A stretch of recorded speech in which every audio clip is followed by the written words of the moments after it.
Good morning students, welcome to Shri Radha Vallabh Academy. आज बच्चों मैं आप लोगों को आपका जो क्षितिज का गद्य खंड का 3rd चैप्टर है सांवले सपनों की याद, ठीक है। तो ये मैं फुल एक्सप्लेन करने से पहले इसके जो लेखक हैं जाबिर हुसैन, उनका जीवन परिचय बताऊंगी और फिर उसके बाद एक्सप्लेन करूंगी। सबसे पहले आपको ये पता होना चाहिए कि ये जो चैप्टर है सांवले सपनों की याद, ये जो प्रसिद्ध जो पक्षी विज्ञानी हैं यानी कि जो पक्षी प्रेमी हैं सालिम अली, उनके जीवन के ऊपर लिखा हुआ है, ठीक है।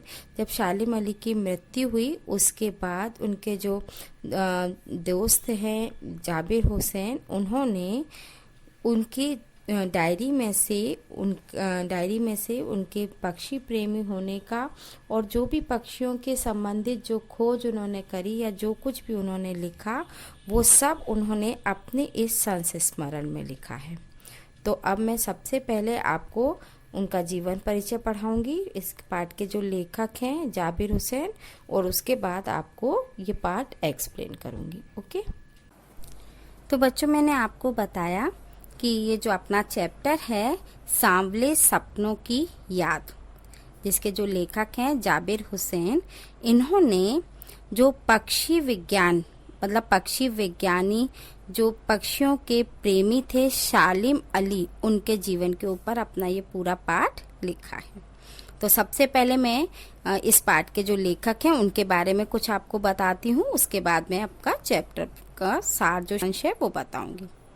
तो जाबिर हुसैन का जन्म सन 1945 में गांव नौनही, राजगीर जिला, नालंदा, बिहार में हुआ।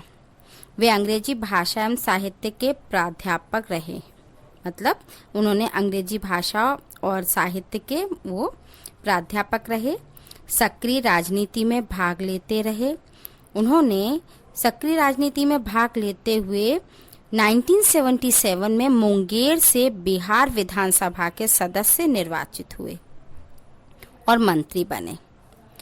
सन 1995 से बिहार विधान परिषद के सभापति हैं ये, ठीक है। जाबिर हुसैन हिंदी, उर्दू तथा अंग्रेजी तीनों भाषाओं में समान अधिकार के साथ लेखन करते हैं, मतलब इन्होंने तीनों भाषाओं में लेखन किया है। उनकी हिंदी रचनाओं में जो आगे है डोला बीबी का मज़ार, अतीत का चेहरा, एक नदी रेत भरी, इनके जो प्रमुख इनकी कृतियां हैं, उनकी रचनाएं हैं। अपने लंबे राजनीतिक सामाजिक जीवन के अनुभवों में उपस्थित आम आदमी के संघर्षों को उन्होंने अपने साहित्य में प्रकट किया है। मतलब उन्होंने बहुत सारी रचनाएं लिखी और उन्होंने अपने राजनीतिक सामाजिक मतलब जो जीवन में जो उन्होंने अनुभव इकट्ठा किया, उस अनुभव से आम आदमी के जो संघर्ष हैं उनको उन्होंने अपने साहित्य में प्रकट किया है। संघर्षरत आम आदमी और विशिष्ट व्यक्तित्वों पर लिखी गई उनकी डायरियां चर्चित प्रशंसित हुई हैं, मतलब चर्चित हुई हैं, उनकी प्रशंसा भी हुई है। जाबिर हुसैन ने डायरी विधा में एक अभिनव प्रयोग किया है जो अपनी प्रस्तुति शैली और शिल्प में नवीन है। तो आप लोगों को ये पता है ये जो पाठ है, ये भी जो अपना पाठ है वो भी डायरी शैली में लिखा गया संस्मरण है। मतलब जो सालिम अली हैं उनकी डायरी से उनकी सारी बातें उन्हें जाबिर हुसैन को मिली और उन्होंने उसी से ये जो पाठ है संस्मरण शैली में, संस्मरण विधा में उन्होंने ये पाठ लिखा है। तो बेटा सबसे पहले आपको ये पता होना चाहिए कि ये जो पाठ है इसमें जो लेखक हैं जाबिर हुसैन, उन्होंने प्रसिद्ध पक्षी प्रेमी सालिम अली के व्यक्तित्व का प्रभावपूर्ण चित्र खींचा है, ठीक है। अब मैं इस पाठ में जो इसका सार बताने से पहले मैं ये बताऊंगी कि इस पाठ में आखिर उन्होंने जो जाबिर हुसैन ने उन्होंने ये पाठ कब लिखा और क्यों लिखा, ठीक है। तो 1987 में प्रसिद्ध पक्षी विज्ञानी सालिम अली की मृत्यु के तुरंत बाद डायरी शैली में लिखा गया ये संस्मरण है। सालिम अली की मृत्यु से उत्पन्न दुख और अवसाद, अवसाद का मतलब होता है उदासी, तो अवसाद को लेकर लेखक ने सांवले सपनों की याद में रूप में व्यक्त किया है। इस चैप्टर में मतलब इस पाठ में उन्होंने उस दुख को और उस उदासीपन को इसमें मतलब व्यक्त किया है। ठीक है, शालिम अली का स्मरण करते ही मतलब शालिम अली की याद करते हुए लेखक ने उनका व्यक्ति चित्र प्रस्तुत किया, मतलब उनके जीवन के बारे में सारी बातें अपनी इस पाठ में बताई हैं। तो बेटा पूरा जो पाठ है वो पढ़ना तो संभव नहीं है, लेकिन उस पाठ की रीडिंग आप करेंगे। मैं केवल इसमें जो बीच बीच में जो पाठ के सारांश में और जो बात आपको बताने योग्य है, जो आवश्यक है इस पाठ में, उस पाठ को मैं मतलब उस पाठ के आधार पर मैं आपको बताती। तो सबसे पहले शालिम अली एक अंतहीन यात्रा, मतलब मृत्यु के बाद जो उन्होंने मृत्यु के बाद की ये बात है वो इस पाठ में स्टार्टिंग में बताई गई हैं। जैसे सुनहरे पक्षियों के पंखों पर सांवले सपनों का एक झुंड सवार है, वह मौत की मौन वादी में जा रहा है। शालिम अली उसमें सबसे आगे हैं। वे सैलानियों की तरह पीठ पर बोझ लादे अंतहीन यात्रा पर चल पड़े हैं, यानी उनकी मृत्यु हो चुकी है। इस बार तो वे मानो शहर की भीड़ भरी जिंदगी से आखिरी बार चले हैं। कोई उन्हें वापस नहीं लौटा सकता, यानी कि व्यक्ति एक बार जब मृत्यु हो जाती है उनकी तो उसके बाद उसे कोई भी वापस नहीं ला सकता। मानो वे कोई पक्षी हो जो मौत की गोद में जा बसे हों। ठीक है, तो इस उनकी मृत्यु के बाद जो लेखक ने लिखा है शालिम अली के बारे में। अब हम इस पाठ के आधार पर बताते हैं पक्षी प्रेमी हैं कौन है, शालिम अली। अब उन्होंने जो लेखक ने पाठ प्रारंभ किया है तो पहले उनकी मृत्यु के बाद बताया कि पक्षी प्रेमी जो शालिम अली हैं, जो मृत्यु जब उनकी हो जाती है तो उन्होंने जैसा अनुभव किया वो इसमें बताया। फिर उसके बाद उनके बारे में बताया। शालिम अली इस बात से क्षुब्ध थे कि लोग पक्षियों को आदमी की नज़र से देखते हैं। लोग जंगलों और पहाड़ों झरनों को भी आदमी की नज़र से देखते हैं, परंतु कोई आदमी पक्षियों की आवाज़ का मधुर संगीत सुनकर अपने मन में रोमांच अनुभव नहीं कर सकता। देखो इसमें शालिम अली का जो पक्षी प्रेम है वो इसमें व्यक्त होता है कि जो आम आदमी है वो पहाड़ों को, नदियों को, झरनों को एक आदमी की नज़र से देखता है, लेकिन कभी वो पक्षियों की आवाज़ के मधुर संगीत को अपने मन से नहीं सुनता। ठीक है, लेकिन जो शालिम अली हैं वो पक्षियों की आवाज का मधुर संगीत सुनकर अपने मन में एक रोमांचक अनुभव करते थे। अब इसमें सांवले सपनों का महत्व क्या है, जो अपने पाठ का जो नाम रखा गया तो उसका महत्व क्या है। देखो पता नहीं कब कृष्ण ने वृंदावन में रासलीला, गोप लीला, माखन लीला, बांसुरी वादन और वन विहार किया था, परंतु आज भी जब हम वृंदावन में यमुना का सांवला जल देखते हैं तो लगता है कि अभी कोई अचानक आकर बंसी बजाने लगेगा। संगीत का जादू पूरी वाटिका पर छा जाएगा। वृंदावन कभी कृष्ण की बांसुरी के जादू से खाली नहीं हुआ। इसमें सांवले सपनों का महत्व बताया है। ठीक है, अब इसके बाद हमारे जो लेखक हैं जाबिर हुसैन ने, उन्होंने शालिम अली के व्यक्तित्व के बारे में बताया कि वो किस तरह के व्यक्ति थे, उनका मतलब जो शारीरिक संरचना और उनका जो रहन सहन है वो सब बताया है। शालिम अली कमज़ोर काया यानी कमज़ोर शरीर वाले व्यक्ति थे। 100 वर्ष के होने में कुछ ही दिन शेष रहे थे। लंबी यात्राओं ने उन्हें थका डाला था। वो हमेशा पक्षियों के लिए शोध करते थे, तो वो कभी इधर जाते थे, कभी उस जंगल जा रहे हैं, कभी किसी स्थान पे जा रहे हैं, तो हमेशा वो लंबी यात्राओं में रहते थे। तो उन्होंने जब मृत्यु के समय में ऐसा लगा जैसे उनको लंबी यात्राओं ने थका डाला था। शायद कैंसर के कारण वे मृत्यु को प्राप्त हुए थे। उन्हें कौन सी बीमारी हुई थी? कैंसर की, जिसके कारण उनकी मृत्यु हुई थी। परंतु अंतिम सांस तक वे पक्षियों की तलाश और सुरक्षा में लगे रहे। उनकी आंखों पे चढ़ी दूरबीन मौत के बाद भी उतरी नहीं थी। उनका जो वेशभूषा थी वो हमेशा पक्षियों को देखने के लिए अपने गले में दूरबीन डाले रहते थे, तो वो दूरबीन मौत के बाद भी उतरी नहीं थी, मतलब वो हर समय रहती थी। तो उस समय भी उनके पास वो दूरबीन थी।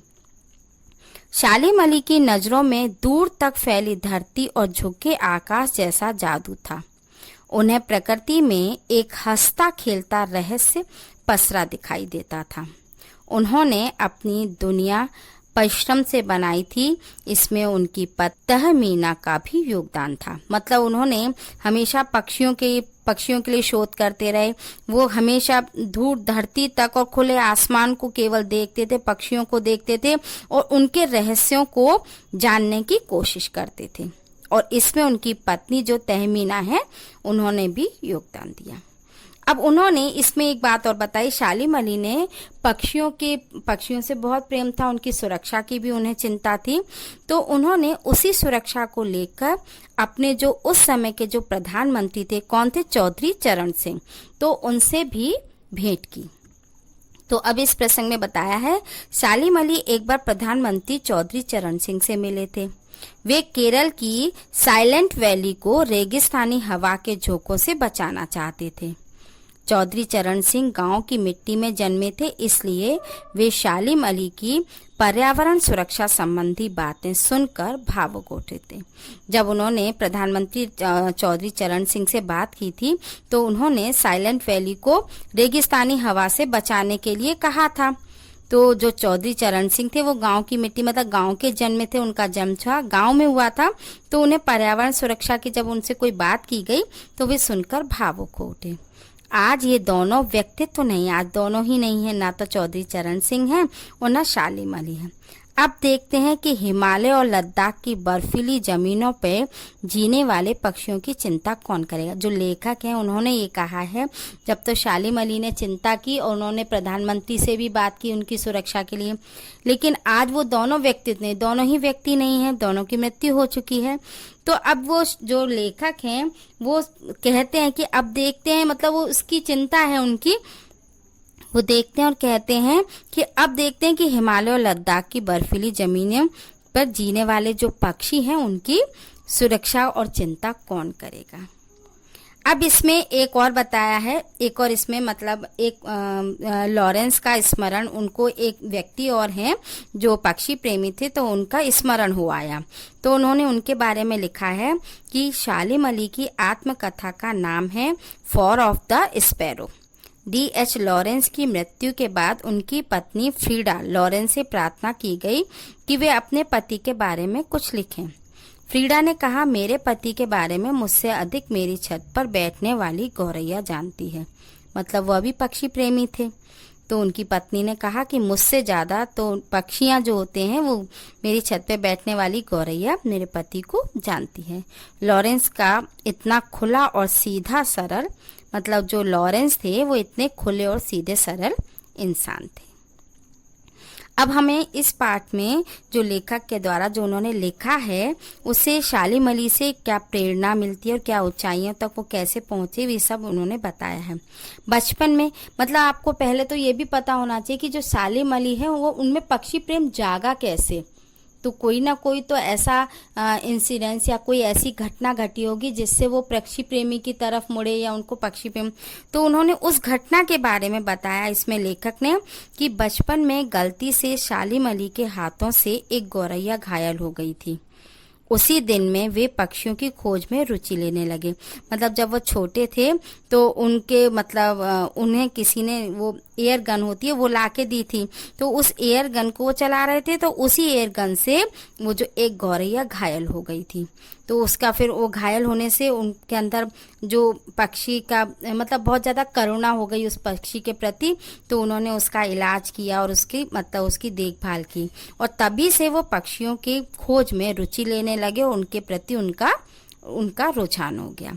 प्रकृति के रहस्यों को जानने के लिए वे एक से एक ऊंचाइयां छूने लगे। फिर उसी के बाद से वो प्रकृति के रहस्य और अपने पक्षियों के प्रेम के लिए वो रहस्यों को जानने के लिए खोज करने लगे और एक के बाद एक ऊंचाइयों को छूने लगे, मानो वे प्रकृति के प्रतिरूप बन गए।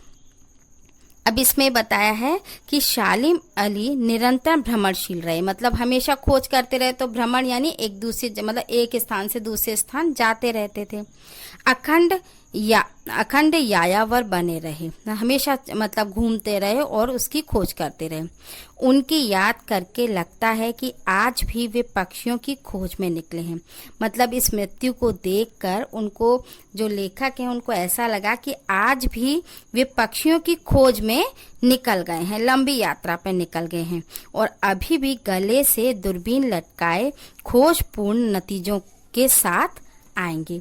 मतलब उन्होंने एक आशा रखी है, उनको देखकर, उनके मृत्यु को देखकर वो भावुक होकर इस बात को कहते हैं कि उन्हें ऐसा लगता है कि क्या कहते हैं, वो बहुत पक्षियों की खोज में बहुत दूर निकल रहे हैं और अभी भी उनके गले में दूरबीन लटकाए हैं खोजपूर्ण नतीजों के साथ। अब वो मतलब लौटेंगे, उनको कुछ मिलेगा तो उसके साथ लौटेंगे। फिर इसमें लास्ट लाइन है आपके पाठ की, जब तक वो नहीं लौटेंगे क्या उन्हें गया हुआ मान लिया जाए। मेरी आंखें नम हैं, शालिम अली तुम लौटोगे ना। ये उन्होंने, लेखक ने लास्ट में अपने पाठ में ये पंक्ति लिखी है। तो बेटा अपना जो ये पाठ है पूरा लेखक के द्वारा शालिम अली की याद में, उन पक्षी प्रेमी जो शालिम अली है उनके ऊपर ये पाठ लिखा गया है। इस पाठ की पूरी रीडिंग आपको करनी है और करने के बाद फिर आप खुद मतलब इस पाठ को पढ़ेंगे तो आपको पूरी तरह से ये समझ में आ जाएगा। इसका सारांश मैंने आपको बता दिया। इसके बाद भी अगर कोई डाउट होता है तो आप मुझसे पूछ सकते हैं। Thank you.